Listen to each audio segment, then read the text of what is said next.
Já estamos de volta com a parte final do programa. Hoje um programa especial aqui no Ituano. Estou no estádio Novelli Júnior em Itu com Juninho Paulista, gestor do clube. Juninho, para a gente encerrar esse programa, seleção brasileira. Primeiro, a parte do Juninho jogador. 2002, a gente está agora às vésperas de uma Copa, o Brasil 24 anos sem ganhar. Como que foi aquele time? Você foi uma peça fundamental, você começa como titular, mas depois você vai para o banco, mas mesmo assim tem a sua importância. Como que foi aquela Copa do Mundo, Juninho? Foi mágico, né? Para mim, particularmente, eu tinha sofrido muito em 98, que eu não pude ir, infelizmente, por causa de uma lesão. E então esse sofrimento ele foi curado em 2002. Participar daquele grupo, daquela comissão técnica, o Filipão comandando essa equipe, os jogadores, excelentes, né? O ambiente maravilhoso. A gente sofreu muito durante as eliminatórias, eu acho que isso uniu mais ainda o grupo. E aí chegar numa Copa do Mundo e indo passando de fase, né? Uma primeira fase meio complicado, mas aí depois a gente foi adquirindo confiança e aí foi mágico, né? Comecei jogando numa posição onde não era minha, mas só de estar lá participando já foi muito importante para mim. Então, o Brasil aí sofrendo novamente, né? 24 anos, já tinha passado por isso em 94 e agora novamente, né? Então, que eu fiz parte de uma geração que 94 campeão, 98 vice, 2002 campeão. Não é normal, né? Às vezes as pessoas ficam mal acostumadas. Uma Copa do Mundo, para se ganhar uma Copa do Mundo é muito difícil. Então a gente vê nesses 24 anos que o Brasil não ganhou novamente, a gente vê o quão difícil foi. Só que a gente não percebe isso no momento que a gente ganha, a gente vai percebendo isso ao longo dos anos. Então esse feito de 2002 ficou para a história, claro, no meu coração para sempre. Então, e a gente torce para que isso aconteça novamente, porque fazer com que esses jogadores sintam essa emoção é muito importante. Juninho, eu vou pular agora para 2026, depois eu volto com a questão quando você esteve na CBF. Houve muita resistência com um técnico estrangeiro. Outros profissionais do futebol foram contra, que não, Brasil pentacampeão jamais pode ter alguém de fora. Para você, o Carlo Ancelotti, ele reúne hoje as condições, ele nunca trabalhou também em seleção, só em clube. Como que você está vendo esse trabalho dele agora às vésperas da Copa do Mundo? O mundo ficou pequeno, né? Globalizou muito. Hoje você tem qualquer tipo de informações em qualquer lugar do mundo.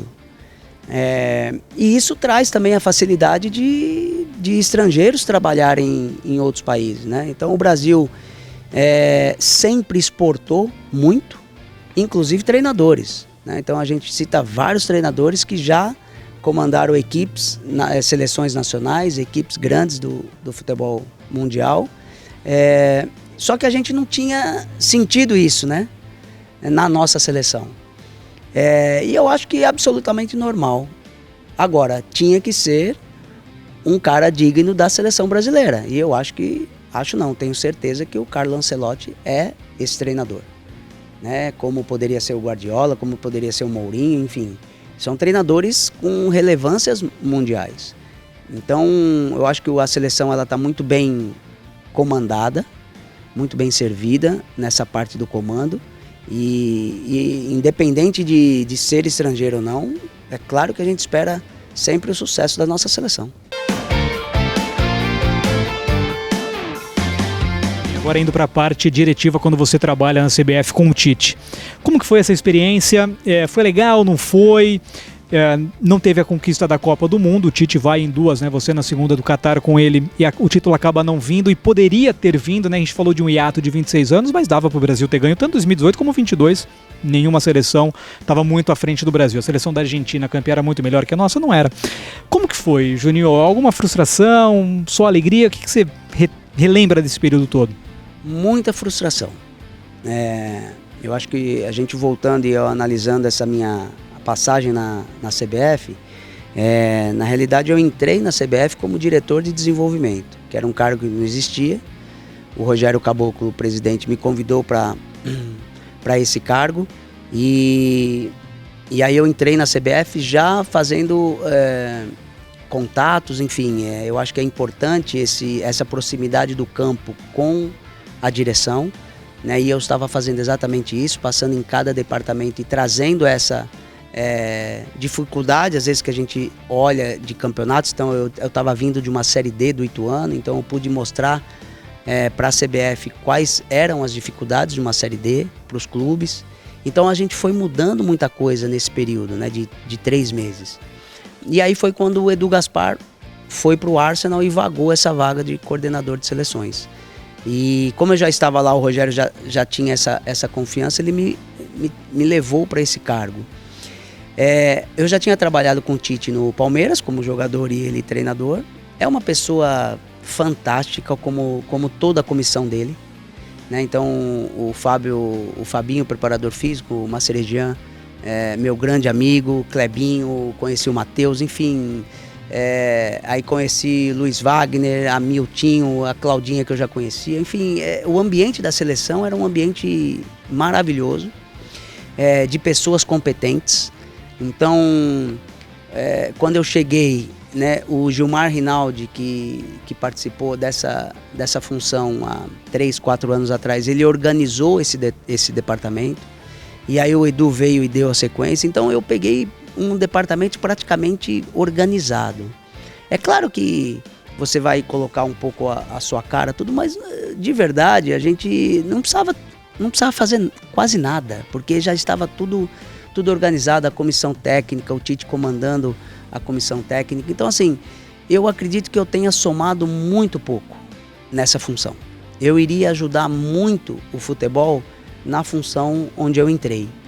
Então fica essa frustração. Só que, poxa, é seleção brasileira, o tamanho disso, e como é que você, na hora, né, com a frieza, você fala, poxa, não, eu vou contribuir muito mais aqui do que sendo coordenador técnico da seleção. Então, assim, ficam essas experiências, ficam essas frustrações. Então é esse meu período da CBF. Em relação à parte técnica de campo, cara, assim, parecia que quando a gente perdeu a Copa do Mundo que tinha falecido um ente querido, porque era tanta tristeza, porque quando o Tite entra na seleção brasileira, ele entra na metade de um ciclo, ele completa esse ciclo e ele inicia um ciclo do zero, que foi a Copa de 2022. O trabalho foi excelente durante todo o período, né? Então passamos pelas eliminatórias, assim, sendo campeões, ganhamos uma Copa América. Eu acho que a Copa América que nós perdemos para a Argentina não deveria nem ter existido, né? Você analisando friamente, eu acho que não deveria ter o apoio dessa Copa América. Mas enfim, eu acho que a trajetória ela foi tão bem feita que a gente, de verdade, a gente não merecia ter saído para a Croácia. E até pela circunstância que foi. A gente jogar 10 jogos contra a Croácia, nós ganharíamos os 10 novamente. Então, assim, foi um jogo muito frustrante, né? Quando o Neymar faz aquela jogada maravilhosa e abre, né, aquele placar, que seria a coisa mais difícil, porque a Croácia ela vinha se defendendo muito bem, ela vinha jogando muito no contra-ataque. Agora, quando a gente toma aquele gol, rapaz, olha, foi uma das maiores tristezas que eu tive também na minha carreira de dirigente. O Neymar dando a bronca no Fred, por que você subiu, por que avançar, aquilo lá parecia um velório mesmo, o Neymar ficou extremamente abatido. Eu acho que não só ele, todos nós, né? Eu acho que todos os jogadores. Aí você busca o si, né? Se tivesse matado a jogada, se o Fred não tivesse acompanhando a jogada, é um monte de si, né? Que isso deixa a gente mais ainda frustrado, né? Então, mas realmente pelo trabalho que foi, aí você pega uma Argentina numa semifinal, aí dois gigantes do futebol mundial, seria diferente.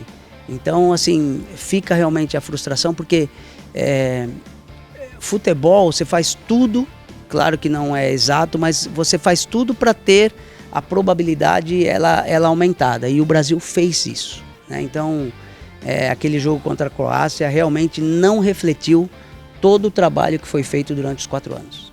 Bom, Juninho, a gente podia ficar aqui horas conversando, não falta história do mundo da bola com o Juninho Paulista, mas a gente tem que encerrar. Juninho, obrigado, viu? Olha, todo o sucesso do mundo aí pra você no Ituano, que você conquiste seus objetivos e traga pra região cada vez mais um Ituano forte, viu? Obrigado. Obrigado, eu que agradeço. Maravilha. Então, com o Juninho Paulista, eu encerro o Futebol Esporte Show de hoje, agradecendo demais o carinho da sua audiência. Domingo que vem a gente volta com muito mais. Abraço, valeu, tchau.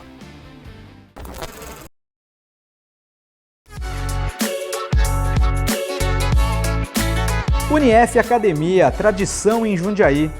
Rua Maestro Farina, 441, na Vila Progresso.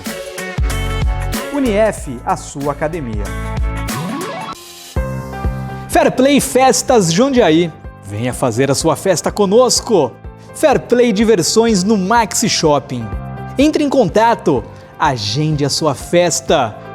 Sua festa será inesquecível. WhatsApp, código 11 95835 7380. E nas redes sociais, @Fairplay Festas Jundiaí.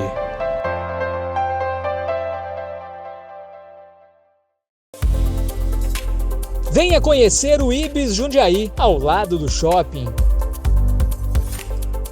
Quartos confortáveis. Restaurante utilizado para o café da manhã diário. Almoço para eventos. Venha fazer o seu evento social e corporativo no Hotel Ibis Jundiaí. Avenida 9 de Julho, 2921, em Anhangabaú. Ibis Jundiaí Shopping. Horizonte Planejados. Atendimento presencial e online. Entrega garantida e no prazo, sem dor de cabeça na sua obra. Qualidade e acabamento impecáveis, mão de obra especializada, projetos únicos e personalizados, materiais de qualidade e tudo que há de mais moderno para o seu lar. Entre em contato agora. Horizonte Planejados.